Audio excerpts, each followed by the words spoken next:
Assalamualaikum warahmatullahi wabarakatuh. Perkenalkan, nama saya Andri Setriadi, ber-NPMK 1843005. Ini adalah tugas akhir semester 6 dari MK Ebusnis, dosen pengempu Ibu Guna Yati Kemalasari Siregar Pahu Eskom MPI. Di sini saya akan mewawancara Mbak Ratih sebagai owner Rindu Kamu. Nah, kita bersama owner dari Rindu Kamu, yakni Mbak Ratih. Mbak Ratih, boleh tanya sebentar? Boleh. Ya, saya mau nanya nih Mbak. Yang pertama yaitu sejak kapan sih Mbak Ratih itu membuka bisnis usaha Rindu Kamu? Udah, kalau usahanya itu udah hampir 8 tahun. Tapi untuk produk Rindu Kamu itu berjalan 1 tahun. Oh, lumayan masih baru Mbak ya, saya tahu. Kalau Rindu Kamu itu masih baru, karena kalau usaha yang lain, kalau menu-menu di Rindu Kamu kan nggak cuma minuman aja nih. Nah, makanan-makanan itu tuh udah dari 8 tahun yang lalu. Lumayan lama kalau itu ya. Kayak gitu itu inspirasi Mbak untuk membuka usaha Rindu Kamu. Inspirasinya itu kenapa aku bisa punya istilahnya berwirausaha nih ya. Nah, satu itu mungkin karena kebutuhan. Jadi faktor ekonomi, kita membutuhkan yang nggak munafik ini ya, kita membutuhkan uang. Setelah kita membutuhkan uang, kita berpikir kan, gimana nih cara kita biar bisa menghasilkan uang. Kalau kita cuma bermimpi, kita nggak mungkin dapat uang. Tapi karena kita mewujudkan mimpinya baru. Nah, action itu nggak sekali kita action langsung kita dapat, itu enggak. Jadi ada lika-likunya.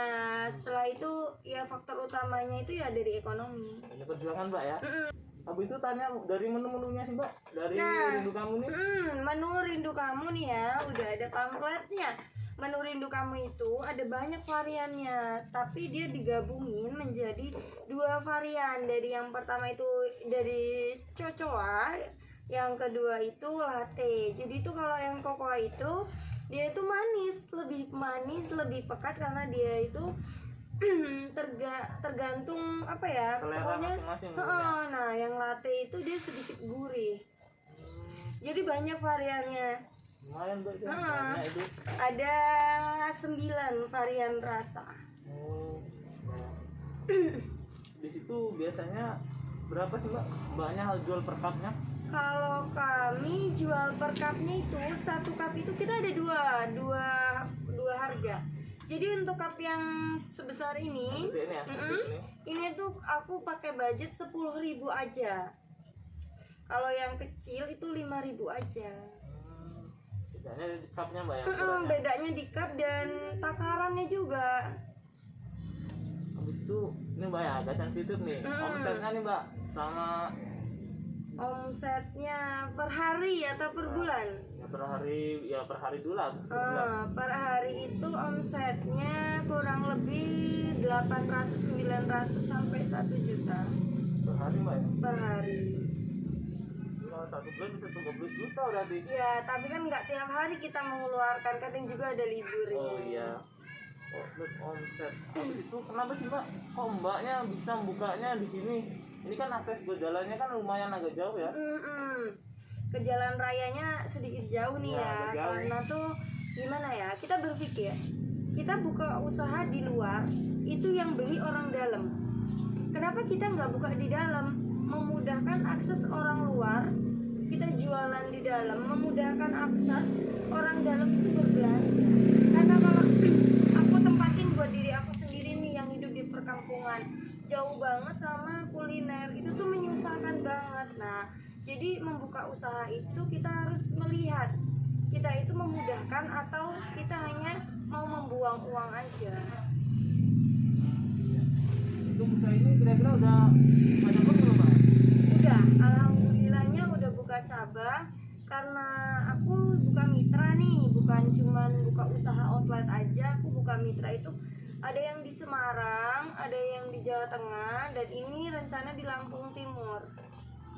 Ya udah lumayan berkembang Mbak ya.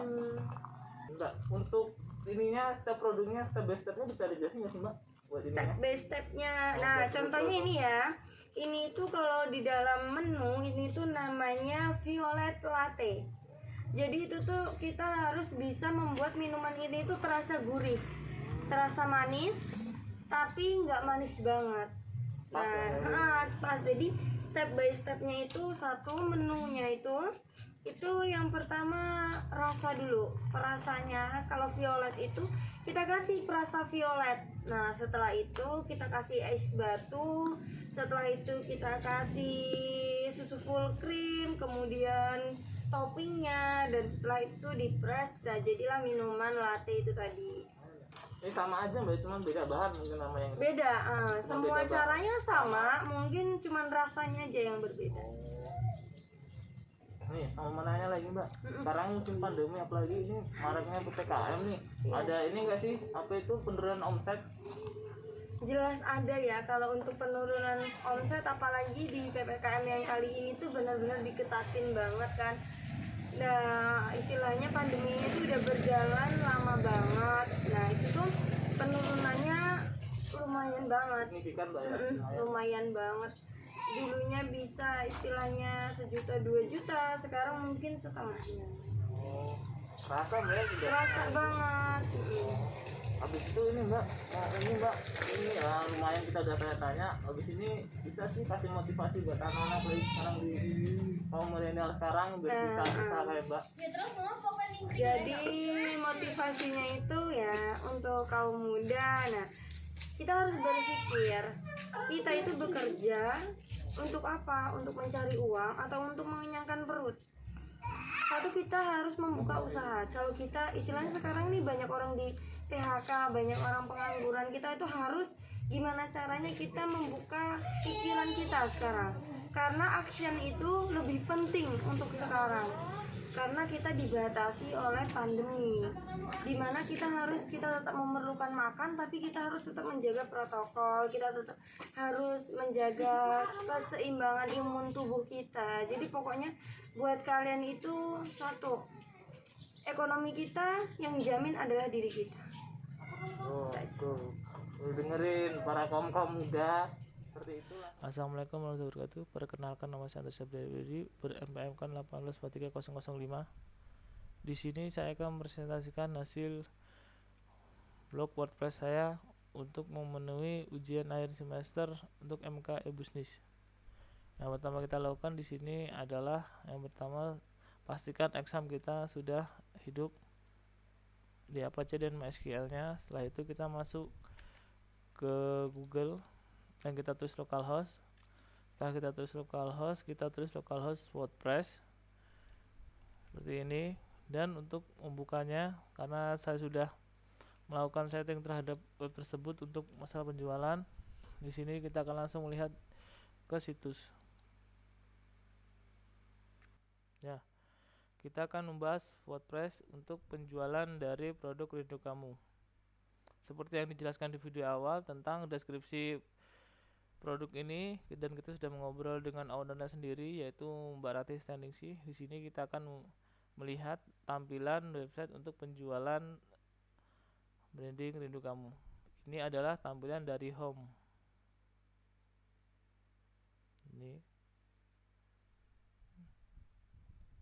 Ini adalah varian cocoa dan latte warnanya. Dan kita akan bergeser di about. Ini adalah sedikit deskripsi untuk branding rindu kamu seperti ini. Dan ini adalah owner dari rindu kamu Lampung, yaitu Mbak Rati Standingsi. Ini, dan kita akan beralih ke al produk. Untuk al produk di sini kita bisa melihat cocoa latte, dark cocoa, origin cocoa, dan seperti ini. Ini adalah untuk penjualan atau untuk di WordPress-nya. Dan cara kita untuk checkout seperti ini, dari home, untuk melihatnya kita ke produk.